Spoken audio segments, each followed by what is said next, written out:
পুলিশৰ হাৰাশাস্তি নচলিব পুলিশৰ হাৰাশাস্তি নচলিব আমাক সুৰক্ষা লাগে। আজি যে 17খন গাড়ী ধৰিছে এইটো কেনেকুৱা মানে কি হৈছে স্যাৰ? এতিয়া যেহেতুকে বাৰ্ড ফ্লু হৈ আছে গোটেই বিশ্বতে হৈ আছে, সাউথ ইণ্ডিয়াৰ ফালে হৈ আছে, তো আমাৰ অসমত বৰ্তমানলৈকে ৰিপৰ্ট নাই যদিও কিন্তু আমাৰ অসম চৰকাৰে বেন কৰি ৰাখিছে যে ইণ্টাৰ ষ্টেট পল্ট্ৰিয়ে হওক বা অন্যান্য হেৰি হওক আনিব নালাগে।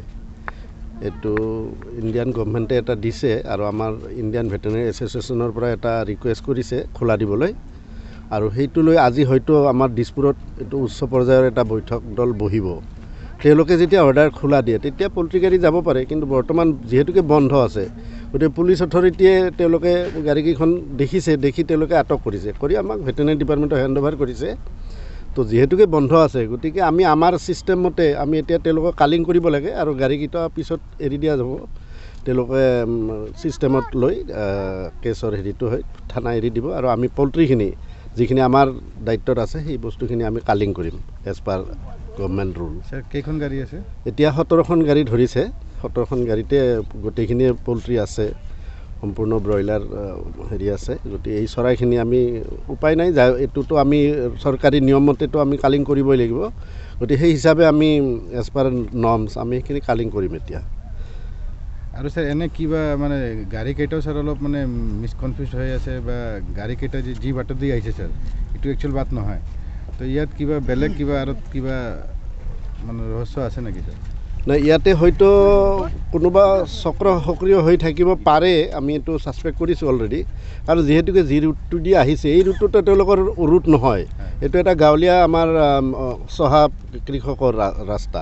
গতিকে এই ৰাস্তাৰে তেওঁলোকে যে আহিছে এইটো এটা ফাৰ্ষ্ট অফেন্স। এইটো পুলিচ অথৰিটিয়ে জানিব যে এইফালেদি এনেকুৱা পাব্লিক মাল যাব নোৱাৰে, তেওঁলোকে নেশ্যনেল হাইৱে হৈ যাব লাগে। তো এইটো এটা অফেন্স কৰিছেই, প্লাছ এতিয়া বেন আছে, গতিকে বেন থাকিলে তেওঁলোকে আনিবই নালাগিছিল, আৰু সেই এটা অফেন্স। আৰু প্লাছ এতিয়াতো যিহেতুকে ধৰা পৰিছে গতিকে এইখিনি ছিষ্টেমতে তেওঁলোকৰ বস্তুখিনি আমি কালিং কৰিবই লাগিব।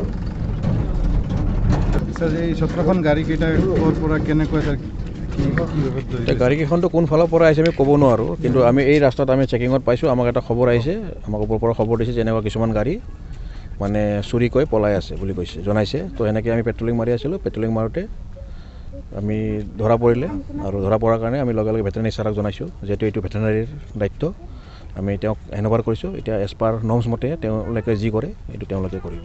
আচ্ছা, দেখা গৈছে যে আপুনি এৰা নাই কাৰণে এটা এলিগেশ্যন আহি আছে যে পুলিচে টকা বিচাৰিছিলে এইটোৰ কাৰণে। এইটো আপোনালোকে বুজিব, যদি পুলিচে টকা লৈ কেনে যদি তেতিয়াহ'লেতো ইমান টাইম এৰাই গ'লহেঁতেন, হয়নে নহয়? এতিয়া ডিটেইন হৈ নাথাকিলে, যেতিয়া তেওঁলোকৰ স্বাৰ্থটো সিদ্ধ নহ'ল। ইয়াত কোনোবা স্যাৰ বেলেগ চক্ৰ আছে নেকি স্যাৰ? থাকিব পাৰে, কাৰণ নহ'লে তেওঁলোকে এই ৰাস্তা যিহেতু এইবোৰ বাহিৰৰ বুলি কৈছে, তেওঁলোকে বৰপেটা গোৱালপাৰাৰ, তেওঁলোকে ইমান সাহসত কেনেকৈ গাড়ী পাৰ কৰিব পাৰিছে? নিশ্চয় তেওঁলোকৰ কিবা স্বাৰ্থত আছে, বা তেওঁলোকে কোনোবা হেৰিৰ লগত লগ হয় মনে মনে। তেওঁলোকে আওতাত আহিব না এতিয়া ক'ব নোৱাৰোঁ, এইটো আমাৰ এইটো একচুৱেলি এইটো আমি হেৰি কৰিছোঁ, এতিয়া চাওঁ দেখা যাওক কি আছে।